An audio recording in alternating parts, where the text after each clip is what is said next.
Xo'p, hammaga assalomu alaykum. Bugun sizlar bilan RoboForex brokerda ro'yxatga o'tishni va verifikatsiya qilishni ko'rib chiqamiz. Buning uchun avvalambor biz video ostidagi kommentariyaga kirib, silkani ustiga bosamiz va xuddi mana shunaqa saytga o'tib olamiz. Va bu yerdan pastdagi yashil knopka, ya'ni Open an account shu tugmani ustiga bosamiz. Xo'p, bu yerda email degan joyga emailimizni kiritamiz.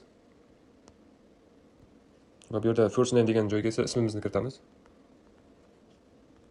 Va last name degan joyga esa biz familiyamizni kiritamiz. Xo'p, mobile phone degan joyga raqamimizni kiritamiz. Hozir ishlatayotgan.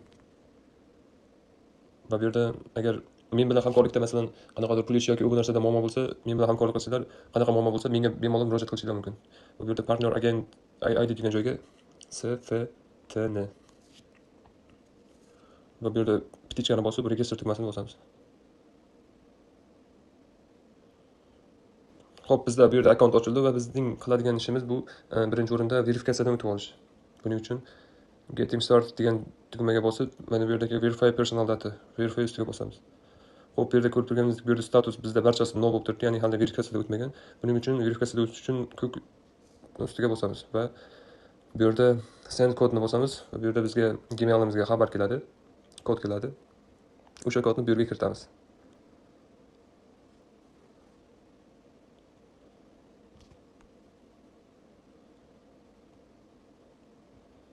Xo'p, biz mana kodni kiritib bo'ldik va bu yerda confirm tugmasi ustiga bosamiz. Va bizda mana email o'zi avtomatik verifikatsiyadan o'tdi va bu yerda ikkinchi qiladigan ishimiz bu ID yoki pasport verifikatsiya, ya'ni shaxsimizni tasdiqlashimiz shart. Bu yerda ham tugma ustiga bosib pastga tushamiz. Bu yerda mana verifikatsiyadan o'tmagan deb yozib turibdi, qizil yozuvda. Xo'p, bu yerda name degan joyga ismimizni, surname degan joyga esa familiyamizni kiritamiz. Xo'p, bu yerda gender o'g'il yoki qiz bola bo'lsa, genderimizni belgilaymiz. Bu yerda male o'g'il bola, female qiz bola. Xo'p, tug'ilgan kunimizni va bu yerda esa ikki joyga noni belgilaymiz. Xo'p, bu yerda ID karta raqamimizni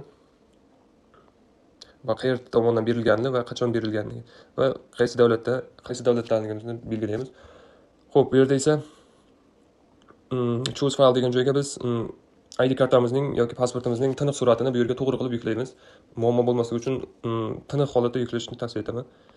Xo'p, ikkinchi qiladigan ishimiz bu adres verifikatsiya, ya'ni yashash joyini tasdiqlashimiz kerak. Bu yerda choose bo'limiga official residential registration shuni ustiga bosib, O'zbekiston va qaysi shahardanligimizni va adresimizni, keyin postkod, ya'ni zip kodimizni kiritamiz. Maslahatim buni MyGov'dan olishni maslahat beraman, ya'ni yashash joyi to'g'risidagi ma'lumotnomani. Xo'p, bu yerda choose file degan joyga esa shu MyGov'dan yuklab olgan PDF yashash joyi haqidagi ma'lumotnomani bu yerga yuklaymiz va send tugmasini bosamiz. Xo'p, bu yerda biz verifikatsiyada o'tganimizdan so'ng ko'rishimiz mumkin. Bu yerda status bo'limida uchala qator ham verified, ya'ni tasdiqlangan bo'lib chiqadi. Ya'ni biz to'liq tasdiqdan o'tdik, ya'ni verifikatsiyadan o'tdik. Xo'p, bizning keyingi qiladigan ishimiz bu real account ochish. Buning uchun real account ustiga bosamiz. Xo'p, bu yerda biz platformani tanlashimiz mumkin. Bu yerda MetaTrader 4, MetaTrader 5 yoki RoboForexning o'zining shaxsiy Stocks Trader platformasi bor. Bu yerda account type, bu yerda Procent, ECN, Prime, Pro. Bulardan to'rtalasidan birini tanlashingiz mumkin. USDT, currencyga USDT ni, leverage ga o'zingizlar xohlagandek kredit yetkazishni tanlashingiz mumkin. Bu yerda 1200 gacha tanlash mumkin. Xo'p, bu yerda pasport joyiga esa esimizda qoladigan parol kiritamiz. Ya'ni bu yerda katta harf va kamida 8 ta so'z, bundan tashqari bizda belgi va raqam ham bo'lishi kerak. Xo'p, partner agent ID. Men aytib o'tganimdek, men pulni yechishda yoki depozit qilishda muammo bo'lmasligi uchun mana shu paroldan foydalanamiz. Va confirm tugmasini ustiga bosamiz. Xo'p, real account ochgandan keyin qiladigan ishimiz bu depozit qilish. Buning uchun biz funds bo'limiga o'tib, bu yerda deposit funds ustiga bosamiz. Xo'p, bu yerdan biz shotni tanlaymiz. Qaysi shotga depozit qilmoqchi bo'lsak, bu yerdan biz ikki xil usulda Quick Payments va bank kartalari orqali to'lov amalga oshirishimiz mumkin. Bu yerda Quick Payments da Binance Pay yoki Definex ilovalari va bank karta o'tsak, bu yerda Mastercard, Humo, Uzcard va Visa orqali to'lovni amalga oshirishimiz mumkin. Bu yerda o'zingizga xohlagan, ya'ni o'zingizga kerakli bo'lgan, masalan, o'z xohlagan biror kartani tanlaysiz. Bu yerda Humo, Uzcard yoki Visani tanlashingiz mumkin. O'zbekiston hududida Humo va Uzcard keng tarqalganligi sababli Humo va Uzcarddan bemalol depozit qilishimiz mumkin. Buning uchun biz Humo ustiga bosamiz. Bu yerda minimal depozit 130 ming so'm.